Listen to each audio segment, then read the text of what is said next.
to show y'all how y'all can be a DIY girl and use your strip lashes to make it look like you got individuals, okay? It's an important thing. Right eye, your left eye. All the way to the end. Get your tweezers. Make sure you hold them the right way.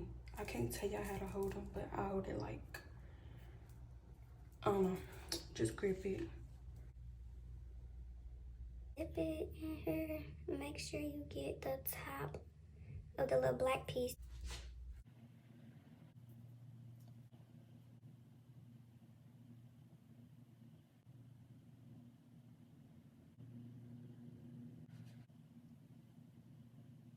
I'm gonna do this other eye. Here's the result. Let me know in the comments if y'all tried this, if y'all like it, if y'all don't like it. Like, comment, and subscribe.